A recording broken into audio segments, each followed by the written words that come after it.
Kompas TV, independen, terpercaya.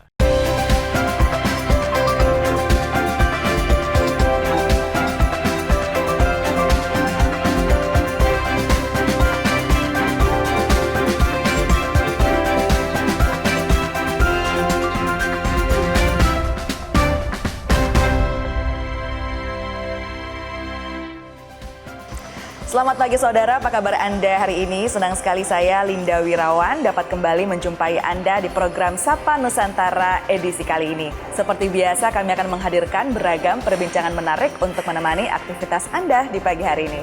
Saudara, tekanan darah tinggi atau hipertensi biasanya dikenal sebagai silent killer karena seringnya tidak bergejala. Hipertensi ini bukan hanya menyerang usia lansia, tapi juga biasa menyerang usia produktif. Lantas mengapa hipertensi ini biasa ditemukan di usia produktif?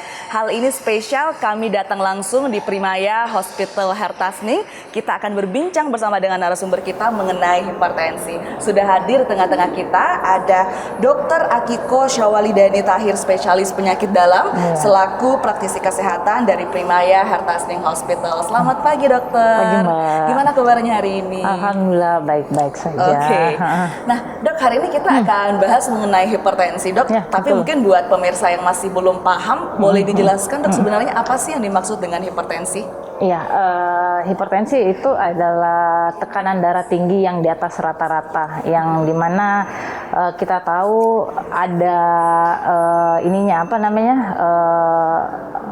nominalnya ya, nilainya ya di atas. Sekarang sih tekanan darah di atas rata-rata itu dianggap lebih dari 130 sampai di atas 80 ya. Jadi di atas 130 per 80 itu sudah dikategorikan hipertensi dok ya? Iya betul, karena baru beberapa bulan lalu keluar guideline terbaru. Dulu kan dikatakan di atas 140 per di atas 90. Sekarang agak bergeser nih. Sekarang dikatakan hipertensi di atas 130 per di atas 80. Oke, nah tapi kenapa disebut sebagai silent killer sih dok? Kayaknya namanya ngeri banget gitu. Iya betul, karena memang tidak bergejala, makanya dibilang diam-diam menghanyutkan. Karena hipertensi ini sangat-sangat tidak bergejala ketika mulai naik sedikit-sedikit.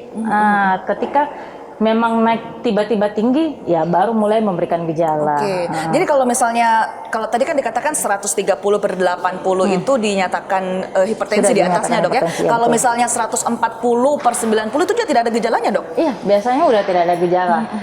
Yang memberikan gejala bahkan memang pasien-pasien yang sudah memiliki komplikasi bahkan. Iya, jadi tiba-tiba tahunya datang dengan nyeri dada. Oh, sebelumnya merasa bahwa fine-fine aja, nggak ada nyeri-nyeri yang lain, nggak ada gejala-gejala yang lain. Tiba-tiba udah nyeri dada, apa nyeri kepala hebat, sudah tanda-tanda ada hipertensi kronis lah ya. Bahkan memberikan komplikasi. Kalau jenis-jenis hipertensi sebenarnya ada atau tidak dok? Sebenarnya ada, namun yang memang di masyarakat yang kita ketahui cuman penyebab hipertensi tanpa komplikasi dan bahkan yang sudah berkomplikasi. Itu pun ada juga kalau menurut kita kedokteran ada yang dinamakan hipertensi primer, ada dinamakan hipertensi sekunder. Namun yang kebanyakan memang di kalangan kita itu adalah hipertensi primer. Ini perbedaannya antara hipertensi primer dan hipertensi sekunder apa dok? Ya, kalau yang primer itu yang memang yang didapatkan di masyarakat ya, yang seperti biasa yang memang tidak memberikan gejala dan segala macam. Kalau hipertensi sekunder ada penyebab lainnya yang menyebabkan dia hipertensi. Kayak gitu. Ada tidak penyebab-penyebab lainnya itu yang menyebabkan hipertensi itu contoh-contohnya seperti apa sih dok? Yang hipertensi sekunder sih yang menyebabkan dia penyakit itu yang menyebabkan dia hipertensi ya bisa saja karena ada penyakit ginjal sebelumnya atau ada penyakit endokrin sebelumnya yang memang memicu terjadinya hipertensi. Nah dok, kalau misalnya di kalangan umum ya dok, kalangan awam itu biasanya hipertensi sering sekali dikaitkan dengan garam, asin. Itu sebenarnya mitos atau fakta sih dok sebenarnya? Memang itu adalah fakta.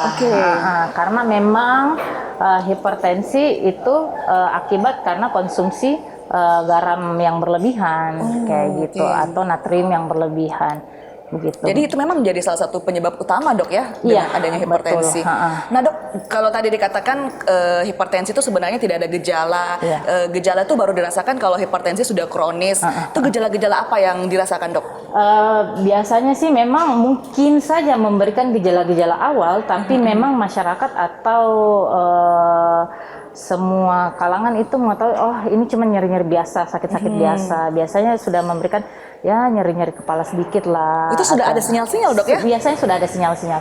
Tubuh itu kita pintar, sudah memberikan sinyal-sinyal. Tapi biasa kan mungkin kebanyakan kerja atau mungkin kebanyakan main HP, stres, gitu sih. Oh jadi ternyata kita sudah dikirimkan sinyal-sinyal kecil. Betul. Contohnya sakit-sakit kepala dok ya? Iya betul. Kalau sudah kronis bisa juga menyerang sesak dada dok? Bisa. Semuanya bisa menyerang semua organ. Target organnya itu ada. Misalnya kalau nyeri dada, sudah nyeri dada hebat itu biasa menyerang ke jantung, kepala ya yang kita tahu stroke atau bahkan ke ginjal itu ya bisa sampai pasien cuci darah. Oke. Nah dok, kalau dulu-dulu sih kita dengarnya hipertensi itu ya penyakit orang tua, penyakit lansia. Betul. Kalau sekarang dengar-dengar sudah menyerang usia produktif ya dok ya? Iya betul, karena sudah bergeser tren.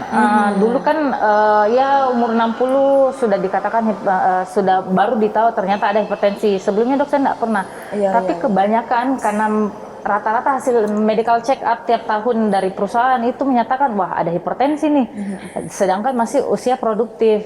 Ternyata ya itu memang kebanyakan pegawai-pegawai yang memang mengabaikan sebelumnya. Nah itu trennya sekarang bergeser ke usia produktif. Ada tidak alasan tertentu dok, gaya hidup kah, pola makan kah, seperti apa dok?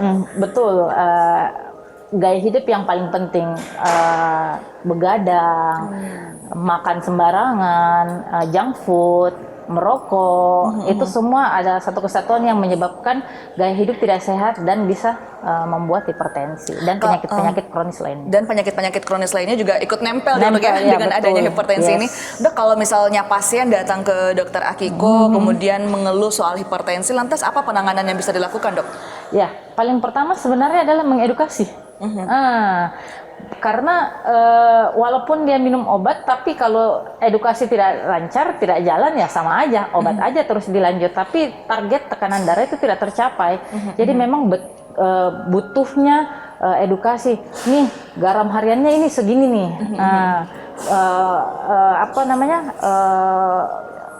Harus olahraga, harus berhenti merokok. Tapi ditambah dengan obat. Gitu. Ada obat-obat yang harus kita berikan untuk membantu menurunkan ketika gaya hidup misalnya pasien nih ya datang dengan tensinya nggak terlalu tinggi, kita coba dulu bapak gaya hidupnya dulu dirubah. Tapi kalau bulan depan masih datang dengan tensi yang sama, kita tanya gimana gaya hidup, nggak bisa dok, ya sudah kita bantu dengan obat. Atau kadang yang kalau memang sudah terlanjur lebih tinggi ya kita berikan langsung obat. Oke, berhenti merokok, olahraga, asupan garam hariannya diatur gitu ya. Kita akan tanya juga nih, bocoran kira-kira asupan garam harian yang tepat untuk menghindar dari hipertensi itu seperti apa. Namun kita jeda sejenak dok. Saudara jangan kemana-mana, tetap bersama kami di Sapa Nusantara.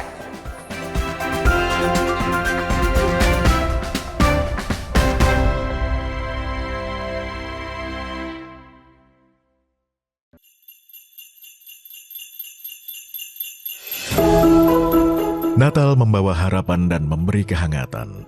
Berkat Natal kiranya dapat menyelamatkan keluarga dan mengeratkan persaudaraan.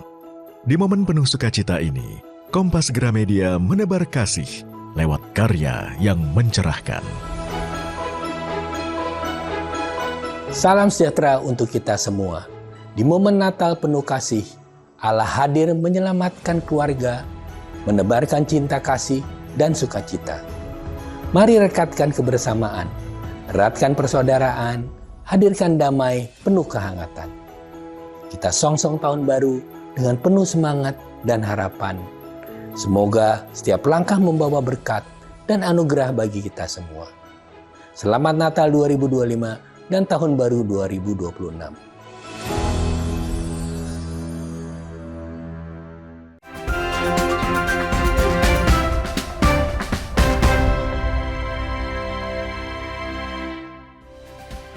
Terima kasih saudara, Anda masih bersama kami di Sapa Nusantara. Kita masih bersama dengan Dr. Akiko Syawalidani Tahir, spesialis penyakit dalam, praktisi kesehatan dari Primaya Hertasning Hospital.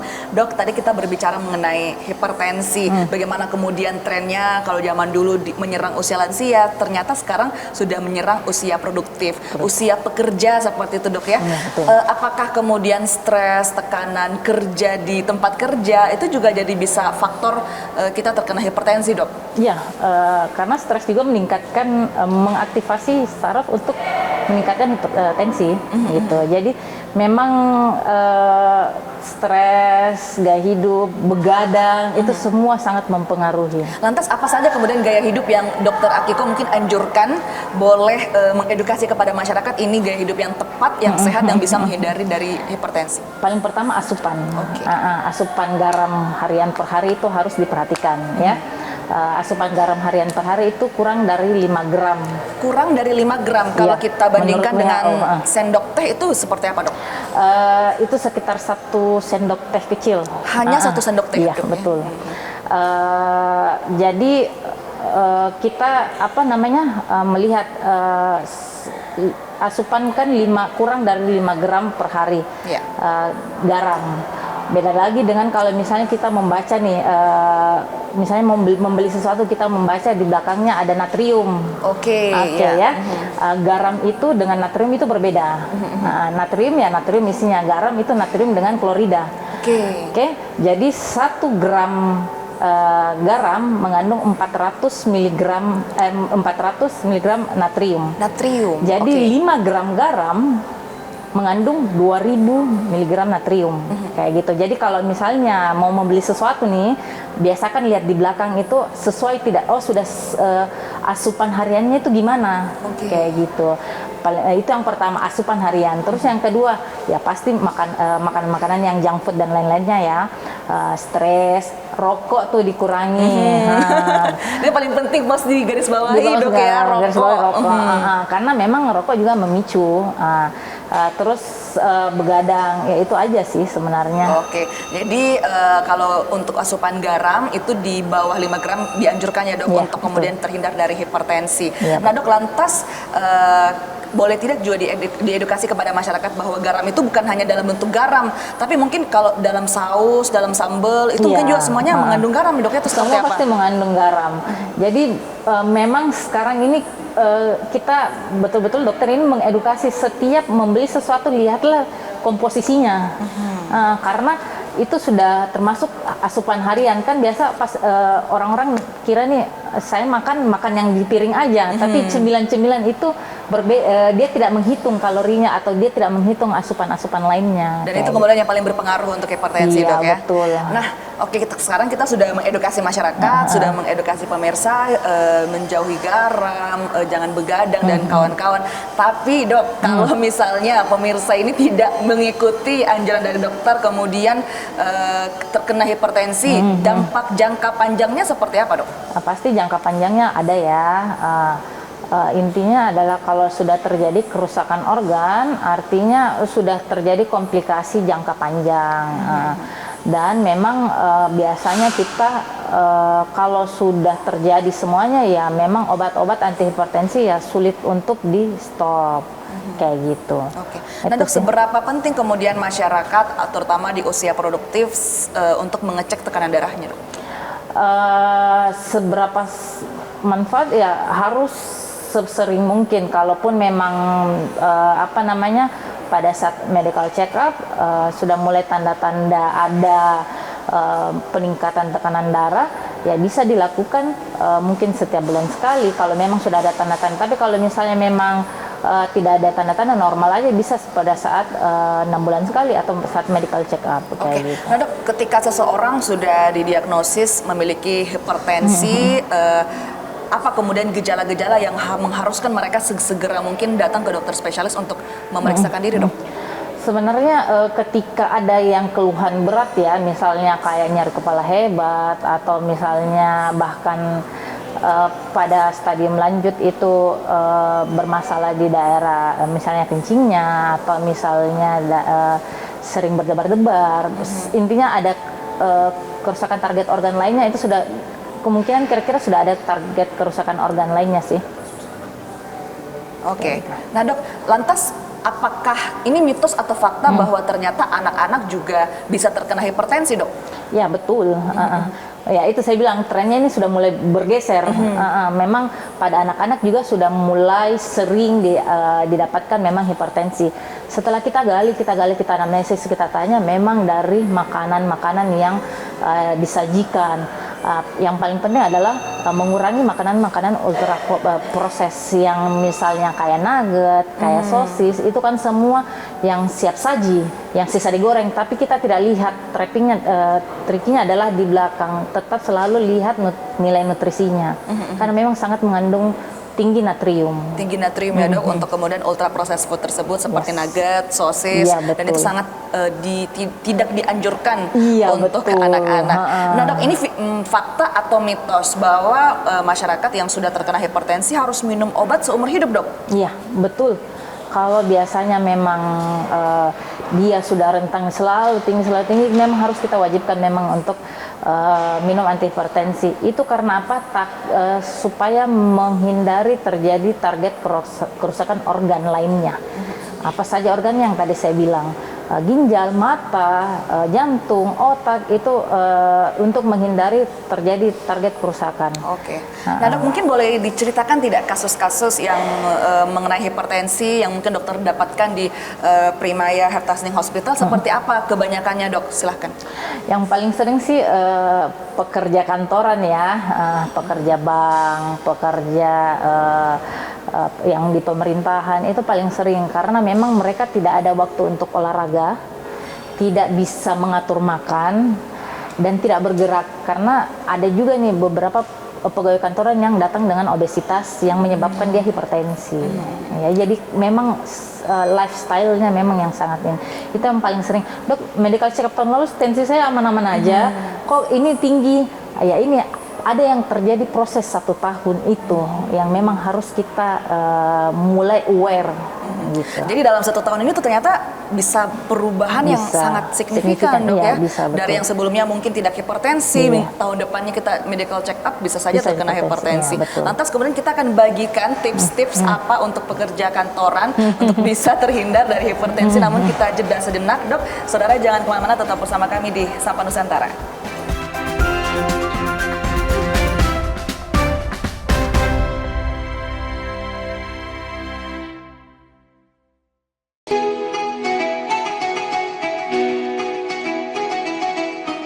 Mari sambut Hari Yang Fitri dengan hati penuh kemenangan, menjalin silaturahmi, menguatkan persaudaraan dalam kebersamaan. Kompas Gramedia berkomitmen menyajikan karya terbaik sebagai inspirasi untuk semua. Assalamualaikum warahmatullahi wabarakatuh. Seusai menunaikan ibadah puasa selama bulan suci Ramadan, tiba saatnya bersukacita menyambut hari kemenangan. Mari berbagi kebahagiaan, merayakan kebersamaan, saling bermaafan, eratkan persaudaraan. Selamat Hari Raya Idul Fitri 1446 Hijriah. Minal aizin wal faizin, mohon maaf lahir dan batin. Wassalamualaikum warahmatullahi wabarakatuh. Independen, terpercaya. Saat ini, siapapun bisa jadi media, pemengaruh, bahkan pendengung. Tapi kebenarannya dapatkah dipertanggungjawabkan? Percayalah hanya pada sumber independen yang menjunjung tinggi prinsip jurnalisme dalam setiap tayangan terbaiknya. Gelar bicara tajam mengupas fakta, memantik solusi. Dokter dan profesor itu bisa abal-abal dan dengan belise. Kenapa lebih memilih jalan ini, jalan yang kemudian jadi tidak aman? Why now? Berita bernilai sebagai referensi. Ada apa di balik pembangunan pagar laut? Serta investigasi yang mengungkap kebenaran. Ikuti saya, saudara. Rosi. Satu meja, The Forum. Sapa Indonesia Malam Akhir Pekan. Dipo Investigasi. Kompas TV. Independen, terpercaya.